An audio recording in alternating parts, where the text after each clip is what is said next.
Hello everybody, welcome to another Poverty Hill Adventures video. Today's video is going to be about stump shooting, or as some folks call it, roving. Before I get started talking and about roving and shooting and all that, I want to dedicate this video to a man that I'm proud to call a friend. He's passed on now. His name was Jerry Lee. And not only was he a friend, but he was a mentor, and he also was a member of the same archery club that I belonged to. Now, Jerry was a very interesting man. A wealth of knowledge, especially about English archery. English war bows and arrows and the history behind it, and just a wealth of knowledge. And he knew more, or he forgot more than most people will ever learn in their lifetime. And he was very happy to share that information with others. Well, Jerry and myself were having a conversation one time up at the club, at a primitive archery shoot we were having, and Jerry was talking about clout shooting, which clout shooting is a long distance shoot. I forgot the exact yardage. I think it's 180 yards, and they're shooting way up in the air, and the one that has the arrow land closest to a large circle, of course, would be the winner. And evidently back in England, back in the times of bows and arrows in England, it was mandatory that the men would practice archery.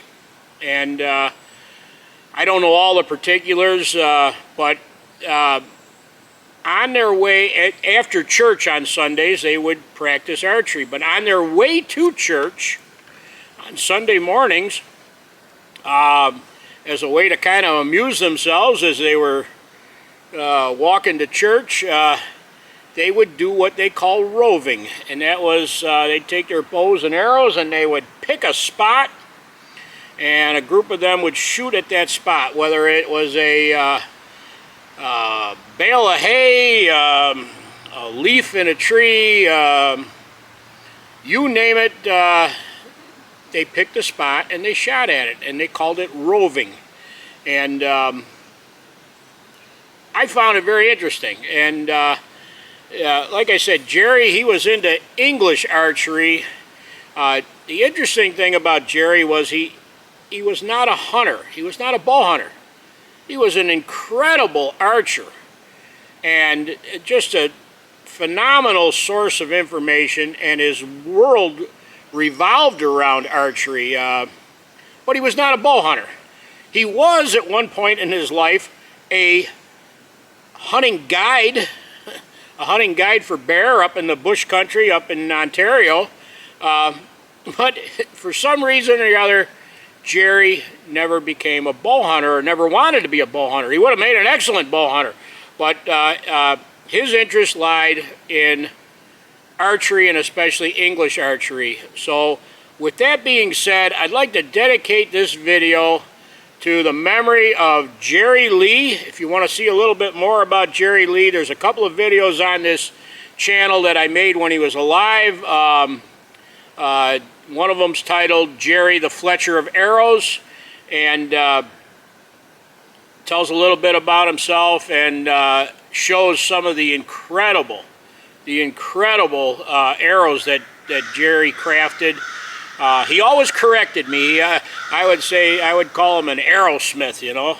No, mate, I'm not an arrowsmith, you know. He says, I'm a Fletcher of arrows. So, so be careful if you ever call anybody an arrowsmith. Make sure that you use the right term, and that's a Fletcher of arrows. So with that all said, I'm going to try to find my shoes and spray out a little bug spray, and let's go out and do some roving.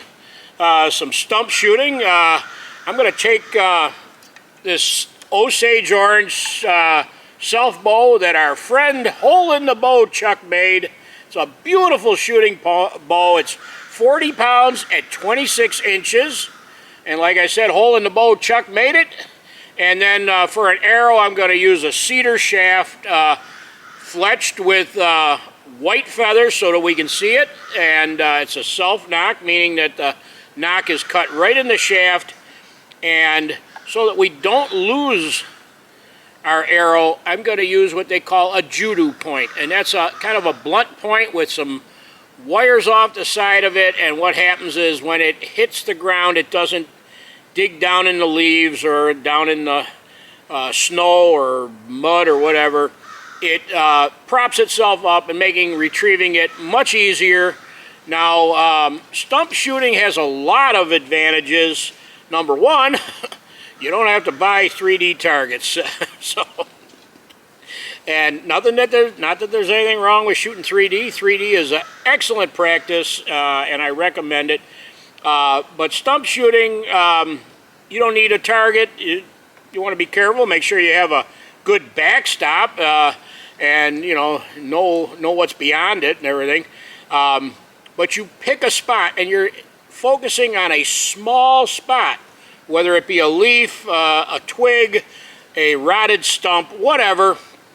So it helps your mind concentrate on just the spot that you want to hit. It's excellent practice. So like I said, let me find where I put my shoes and spray on some bug spray, and let's go. Let's see how the filming of this goes.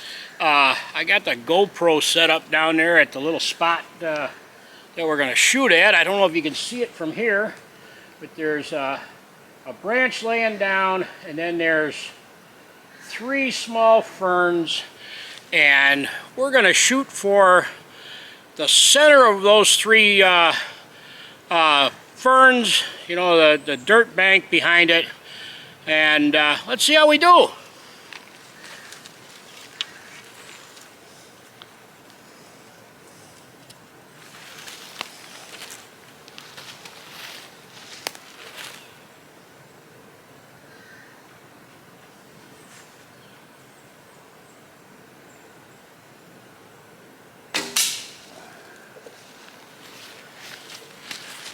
Close, but no cigar.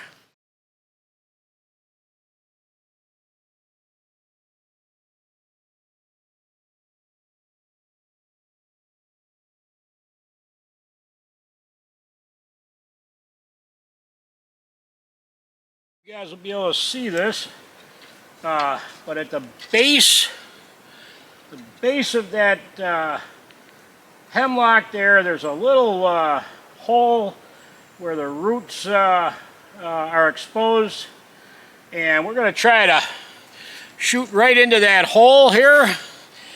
So hopefully it don't hit the GoPro. I don't know whether or not they're tough cameras, but I don't know if they're tough enough to withstand a arrow hitting them. But if I do my part, we should be okay.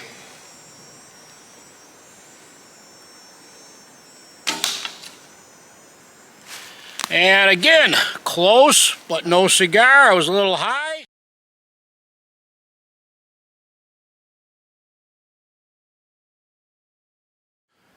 There's a old punky fallen tree there, log there, all moss covered, and we're going to try to shoot the end of that tree, and hopefully a GoPro will capture it. Sometimes I'm disappointed. Sometimes my vision of what the GoPro is going to capture and what really happens are 2 different things. But let's give it a try.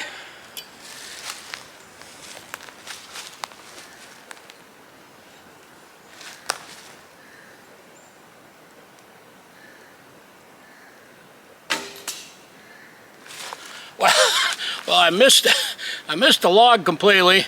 Let me go down and get my arrow, and let's try again. Let's try same target. Let's just hope that we hit it this time.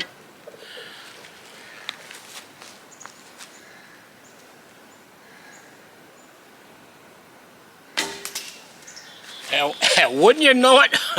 I went over top of it again. We're gonna give it one more try, number 3. Let's see if we can hit it this time.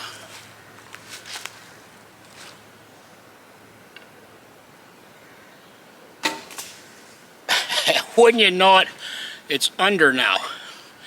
We're gonna give it one more try and then we're gonna move on. It's a good thing I'm using these judo points, or I would have lost lost all my arrows in the leaves by now. So one more try we're gonna give it. It's not that hard a shot. I should be able to make it. And there you go, I hit it. Hopefully the GoPro captured me taking a chunk of that punky log, the end of that punky log off. So let's move on and see what else we can shoot at.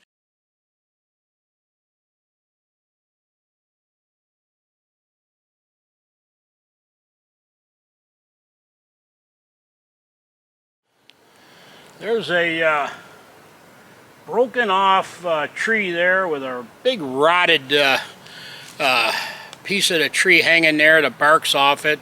Stands out like a sore thumb. And that's going to be the target.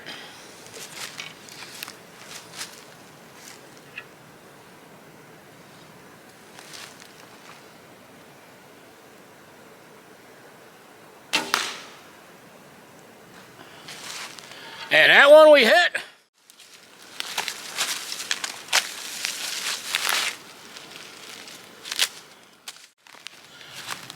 We're going to shoot at that fallen down old tree there, that hemlock, right where it meets the beech branch there.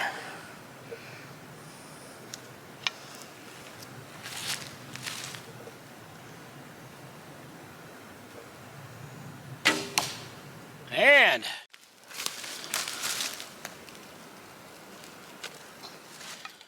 hopefully you can see it. Right at the tip of my arrow, there should be another stump, and that's going to be the target on this shot.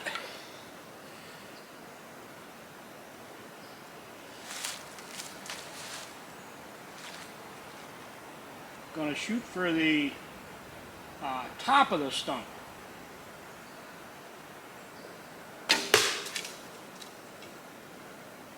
And we hit it. Jerry one time told me that he was never happier than when he was in the forest shooting his bow. And although Jerry and I may have shot different equipment, him shooting heavy English war bows, long bows, and me shooting a more North American type of self bow, we can agree on that, just like Jerry, I'm never happier than when I'm in the woods shooting my bow. So I think we'll sit here by this little stream and just kind of reflect a little bit on Jerry, and then we'll shoot our way out.